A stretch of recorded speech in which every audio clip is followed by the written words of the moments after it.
Card चाहिए दे दो, card चाहिए दे दो।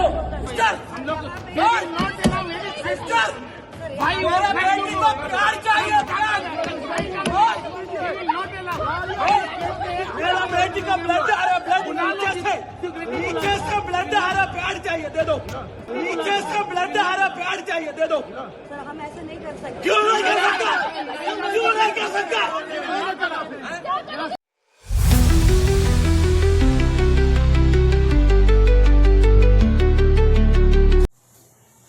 नमस्कार, मैं हूं जगत सिंह अवाना और आप देख रहे हैं सरिजना टाइम्स।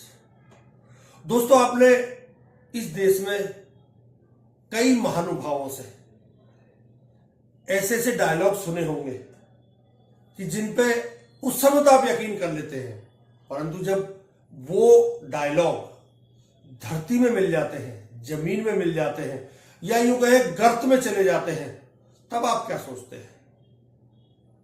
आप सोचते भी हैं कभी? नहीं सोचते, कोई बात नहीं। आपको ये डायलॉग याद है? सपनों को सिद्ध करने का संकल्प हो, जब देशवासियों तक तेज विकास का लाभ पहुंचाने की इच्छा शक्ति हो, तो नतीजे भी मिलते हैं।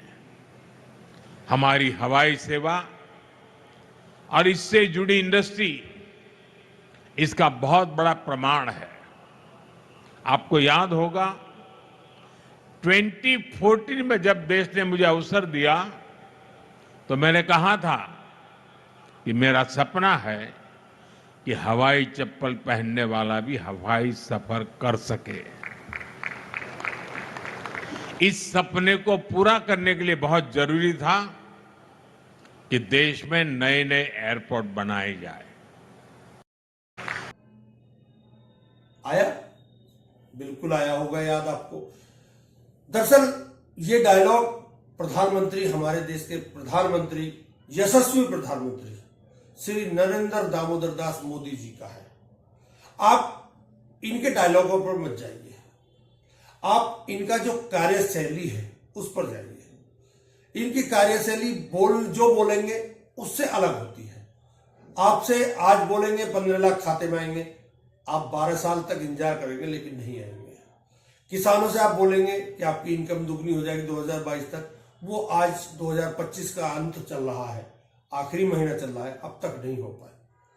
आप इस तरह की ढेरों बातें आपने सुनी होंगी।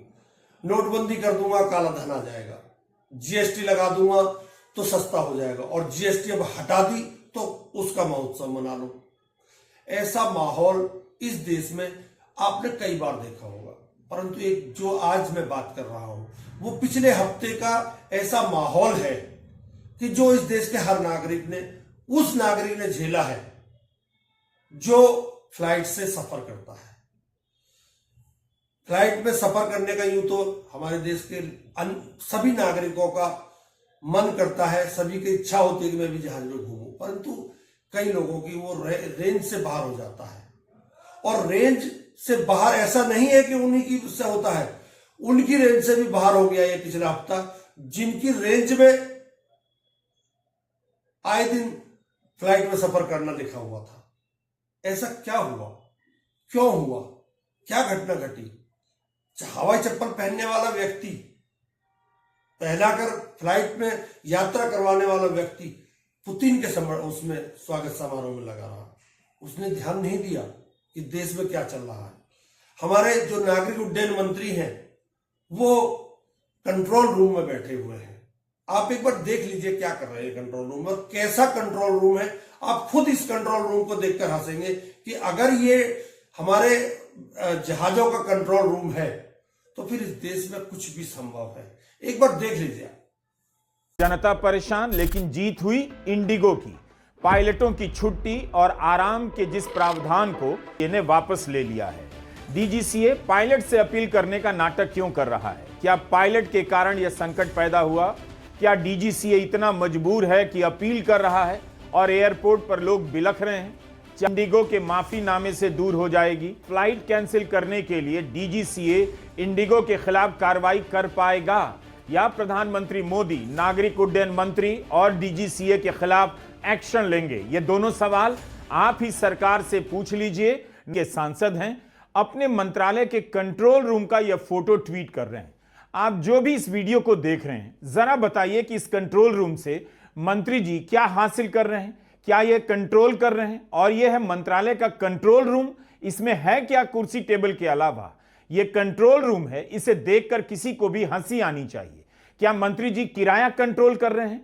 इंडिगो की फ्लाइट कैंसिल होने के कारण दूसरे विमानों का किराया अलग अलग शहरों का 40 से 50 हजार तक चला गया है, जिसे मजबूरी में जाना पड़ रहा होगा। उसके साथ कितनी बड़ी लूट हुई। क्या कंट्रोल रूम में बैठकर मंत्री जी यात्रियों की भरपाई कर देंगे जो उनके साथ लूट हुई है? और ये इसी मंत्रालय के दूसरे मंत्री हैं, मुरलीधर मोहोल, जो नागरिक उड्डयन राज्य मंत्री हैं और बीजेपी के हैं।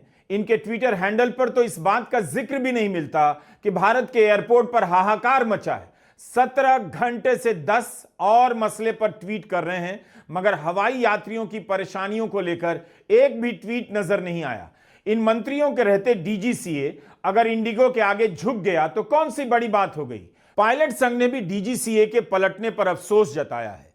कहा है कि इंडिगो को अलग से राहत दी गई है, जबकि नए नियम पायलट और यात्रियों की सुरक्षा के लिए लाए गए थे। तोप रही है, क्या यह सब सरकार को पहले से पता नहीं था कि शादी का, छुट्टी का और फॉग का सीजन है? भारत जिस तरह से 4 दिनों के भीतर 1000 से अधिक उड़ानें रद्द की गई हैं, उससे साफ है कि किसी भी सेक्टर में अगर एक ही कंपनी का बोलबाला होगा तो कभी भी वह कंपनी जनता को बीच सड़क पर पटक सकती है और हवा में उतार सकती है। भारत सरकार झुक गई। 3 दिसंबर से यह तमाशा चल रहा है। 4 दिसंबर को देश भर में इंडिगो की 550 फ्लाइट रद्द हुई। 5 दिसंबर को दिल्ली से इंडिगो ने कोई उड़ान नहीं भरी। दिल्ली में इंडिगो की 225 उड़ानें रद्द हुई हैं। बेंगलुरु में 102, मुंबई में 104, हैदराबाद में 92 और पुणे में 32 फ्लाइट के रद्द होने की खबरें आई।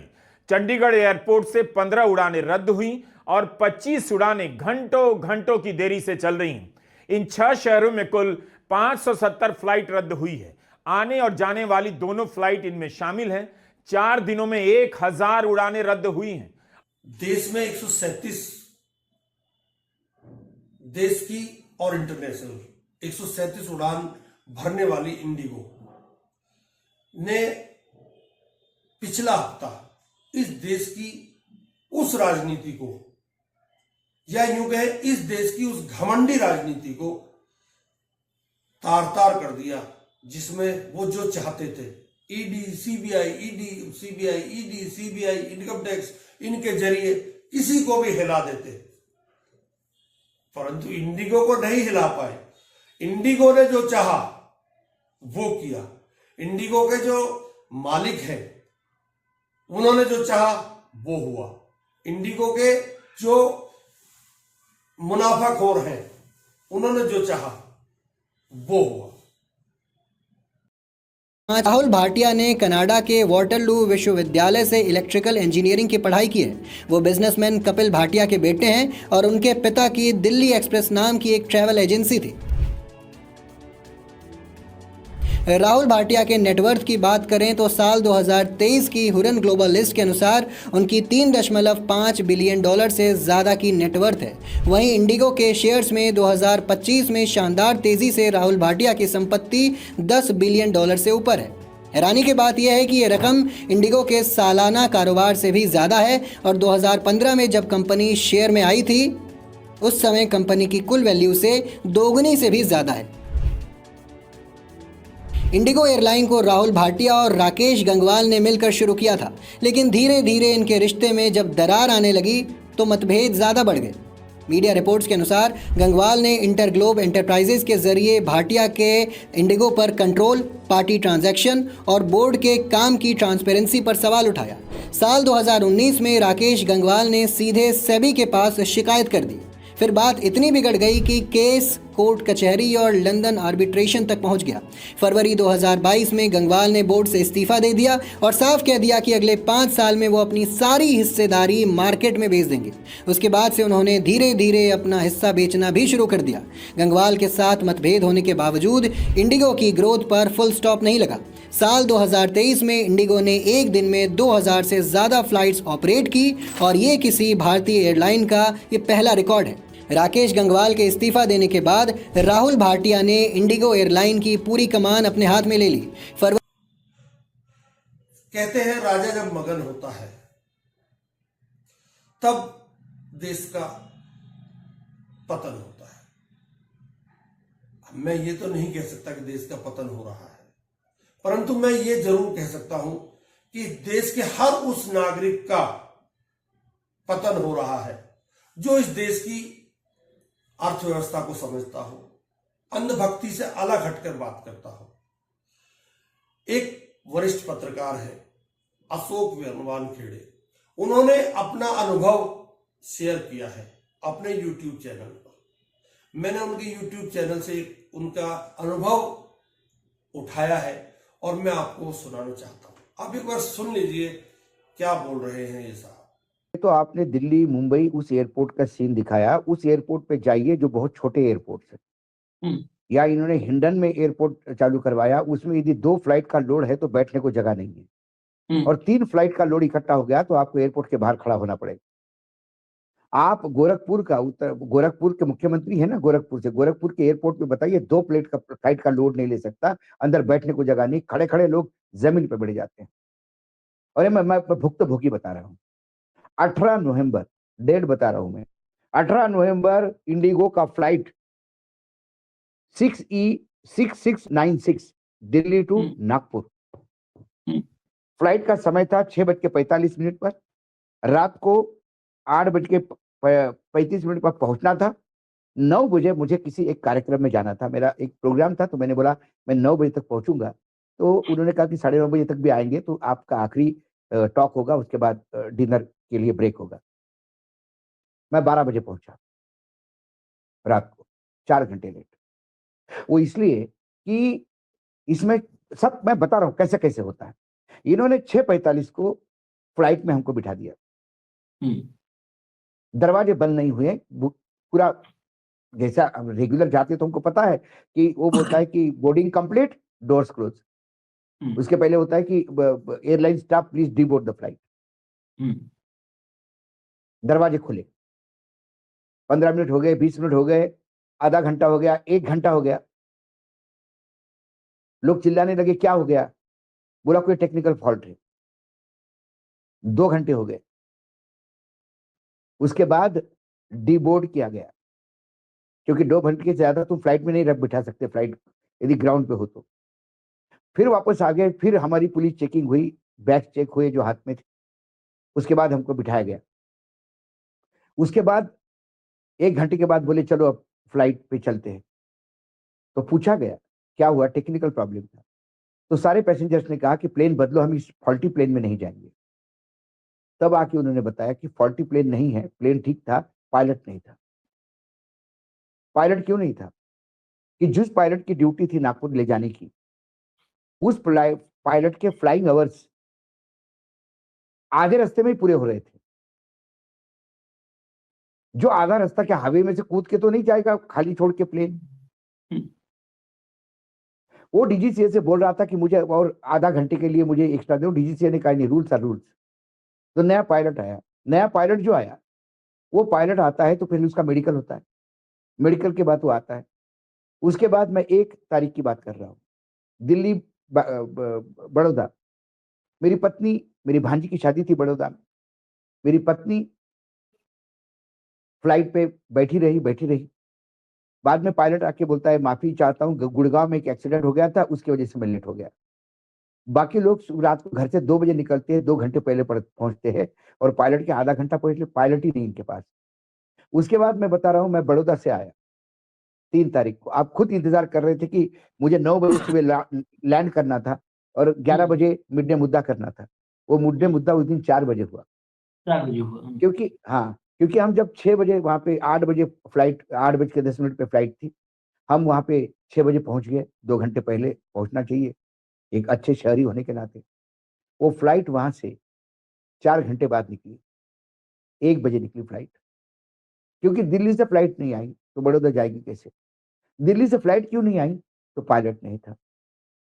ये पायलट की किल्लत कैसे हो गई? डीजीसीए ने जुलाई 2025 में कानून में बदलाव की घोषणा की। 3 चरण में जो पायलट्स के लिए जो कानून है, सेफ्टी नॉर्म्स, वो 3 चरण में लागू होने थे। जुलाई में पहला चरण और आखिरी चरण 1 नवंबर से। जो आखिरी चरण है उसमें पायलट के फ्लाइंग आवर्स थे। पहले पायलट जो फ्लाइंग आवर्स उसके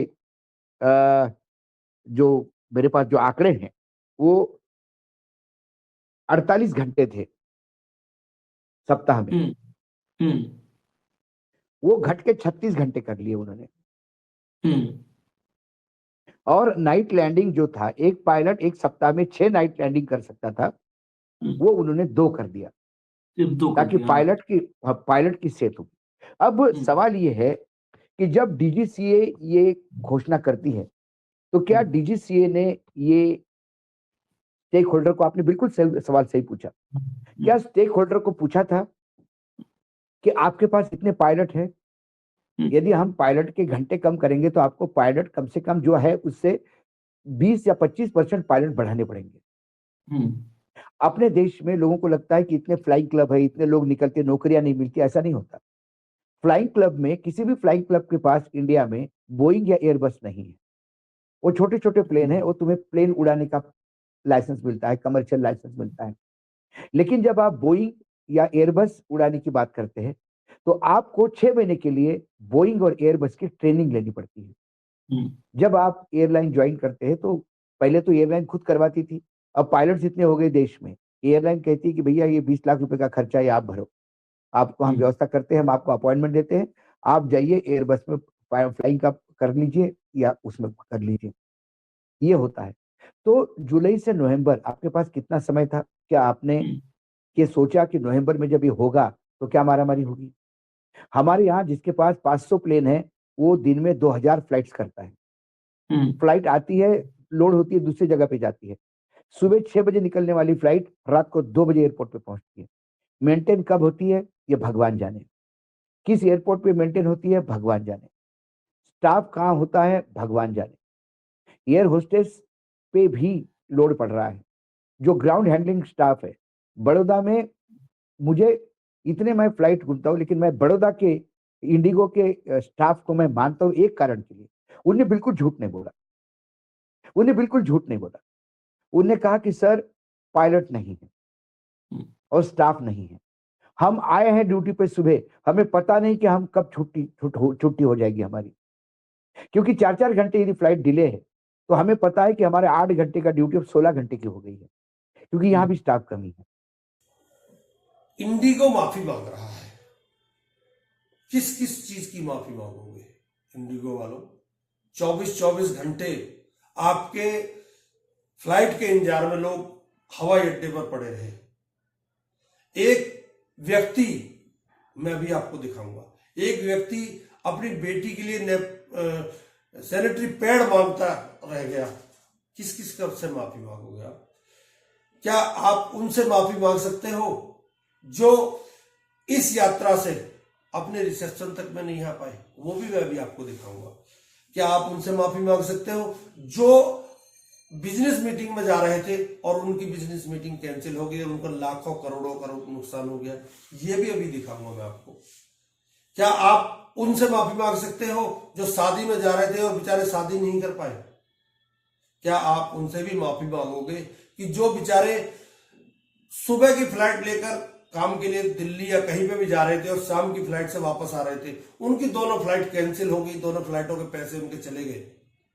क्या उनसे माफी मांगोगे? क्या इस देश से माफी मांगोगे जिस देश का आपने नुकसान किया है? आपकी मोनोपोली, आपको मुबारक, आप जीत गए, भारत सरकार हार गई, मानता हूं मैं। इंडिगो की वजह से किसको क्या क्या परेशानी हुई ये आप देख लीजिएगा। कर रहे थे बड़ी गर्मजोशी से, तभी वहां से करीबन 11 किलोमीटर दूर, ओनली 11 किलोमीटर्स, दिल्ली हवाई अड्डे पर अफरा तफरी थी, हंगामा था, जूते चप्पल चल रही थी, मारपीट की नौबत थी। ऐसा मंजर ना मैंने और ना शायद आपने कभी सोचा होगा और देखा होगा।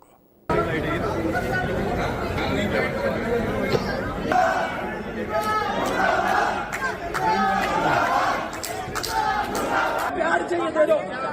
दे दो, प्यार चाहिए, दे दो प्यार। ये कहाँ जा रहे थे? क्या सो जाऊंगा मैं? क्या करूंगा इसको? मैं कैसे करूं? मैं फांसा खा लूं क्या यहाँ पे?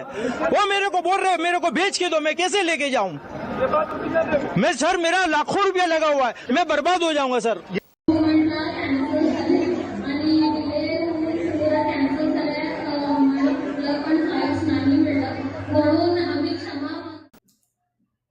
कितने बेशर्म है ये सरकार के लोग, कितने बेशर्म है ये इंडिगो के लोग।